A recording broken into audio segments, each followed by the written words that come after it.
warahmatullahi wabarakatuh. Saya Wulan Sekaringsi, NIM 200211010160. Baiklah, di sini saya akan menjelaskan materi urgensi literasi digital.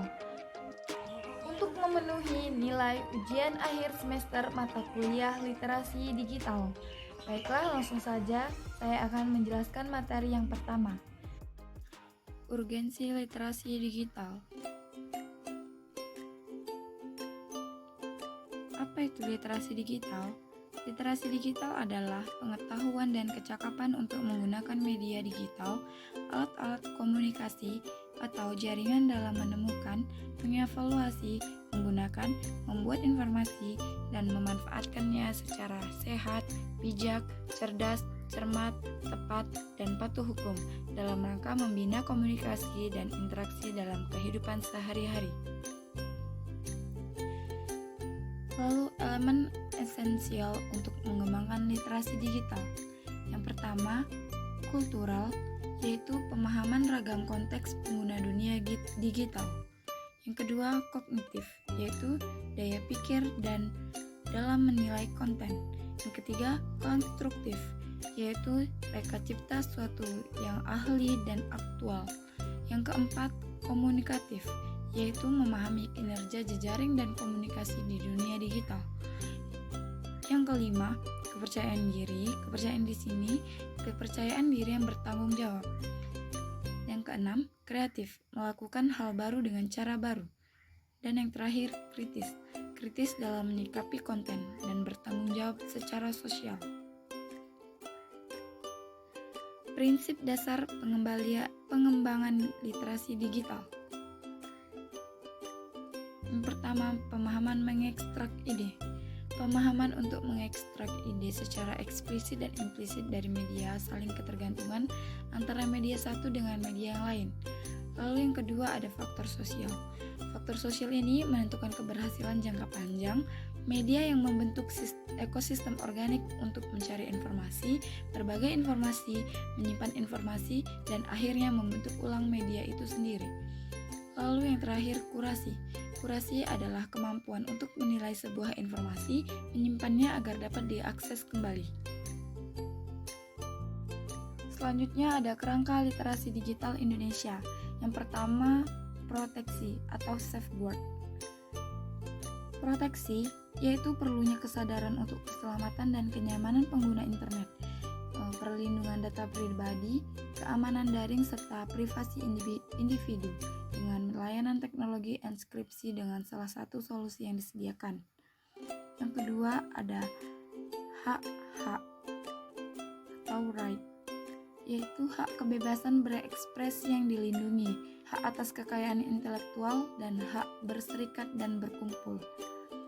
Lalu yang ketiga ada pemberdayaan atau empowerment. Pemberdayaan yaitu pemberdayaan internet untuk menghasilkan karya produktif, jurnalisme warga, dan kewirausahaan, serta hal-hal terkait etika informasi. Selanjutnya ada 6 manfaat literasi digital. Yang pertama, memperoleh informasi dengan cepat dan informasi terbaru. Teknologi dapat membuat kita memperoleh informasi dengan lebih cepat dibandingkan dengan harus mencari informasi melalui buku. Internet dan aplikasi terkini juga dapat membuat penggunanya mudah untuk mengetahui informasi yang sedang hangat dibicarakan atau informasi yang terbaru. Yang kedua, belajar lebih cepat dan menghemat uang. Hal ini dapat dilihat dari belajar bahasa asing. Ketika kita mencari arti dari suatu kata akan lebih cepat dengan internet ataupun bantuan aplikasi daripada harus belajar melalui media cetak. Kemampuan menggunakan internet ini dapat menghemat pengeluaran uang dan kita dapat mudah memperoleh informasi dengan gratis. Lalu yang ketiga ada memahami segala jenis cybercrime.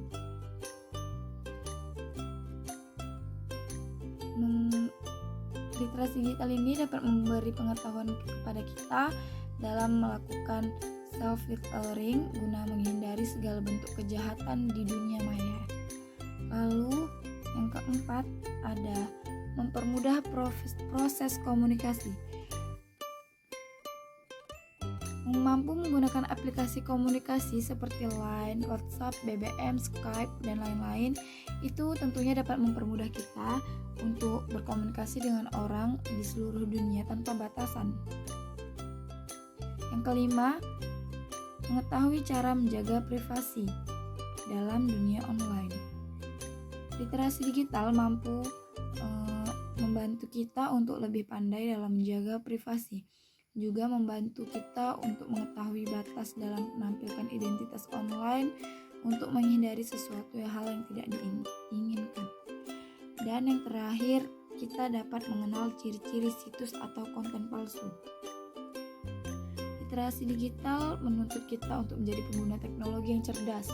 Dalam hal ini, dalam memilah mana informasi yang benar sesuai fakta dan mana yang hanya karangan belaka, sehingga dapat membantu kita agar terhindar dari segala jenis penipuan online. Lalu ada peluang literasi digital.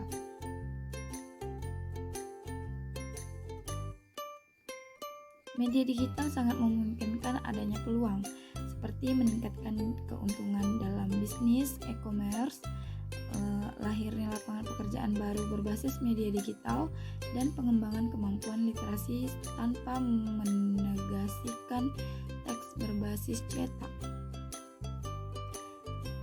Pemerintah melihat hal ini sebagai peluang untuk menciptakan bisnis dengan nilai e-commerce mencapai 130 miliar. Dan dengan adanya jaringan internet pula, digitalisasi dapat dijadikan media perantara untuk menuju praktek literasi yang dapat menghasilkan teks berbasis cetak. Sebagai contohnya nih, kegiatan menulis di blog pribadi bisa diserahkan untuk mengumpulkan tugas, untuk kemudian bisa dicetak kembali jadi buku yang berisi kumpulan tulisan dengan tema tertentu yang diambil dari blog pribadi seseorang. Lalu tantangan dari literasi digital ini, jika kita tidak memiliki keterampilan di dunia digital, maka hal ini akan berdampak negatif untuk kita sebagai pengguna teknologi. Jadi berkembangnya peralatan digital dan akses informasi digital yang membanjir keterampilan dalam literasi digital menjadi hal yang mesti dikuasai pengguna internet. Tercatat melalui riset yang dilansir oleh Ware Social bahwa pada tahun 2017 terdapat 132 juta pengguna internet di Indonesia dengan angka pertumbuhan sebanyak 51% hanya dalam setahun. Nah, sebagai salah satu negara dengan jumlah pengguna internet terbesar di dunia, perkembangan dunia digital di Indonesia punya dua sisi yang berlawanan dalam kaitannya dengan pengembangan literasi digital. Di satu sisi, mudahnya akses informasi memudahkan kita memenuhi kebutuhan dan rasa ingin tahu. Di sisi lain, dengan kita tidak menggunakan bijak, maka hal ini akan berdampak negatif untuk kehidupan kita. Nah, berkembangnya peralatan digital dan akses informasi tentu menjadi tantangan sekaligus peluang. Dengan penggunaan internet yang terbilang tinggi, pihak pemerintah Indonesia mesti memikirkan cara terbaik dalam menanggulangi berita atau informasi hoax, ujaran kebencian, dan perilaku intoleran yang dapat dengan mudah ditemui di media sosial. Nah, perlunya ditingkatkan literasi digital di era modern seperti sekarang ini guna menangkal dan menekan penyebaran berita hoax di kalangan masyarakat Indonesia. Perkembangan teknologi dan informasi di era sekarang ini perlu disikapi secara bijaksana dengan memutus sumber daya manusia yang baik. Sekian pemaparan materi dari saya. Terima kasih atas perhatian semua. Saya mohon maaf apabila ada perkataan saya yang salah, dan saya akhiri. Wassalamualaikum warahmatullahi wabarakatuh.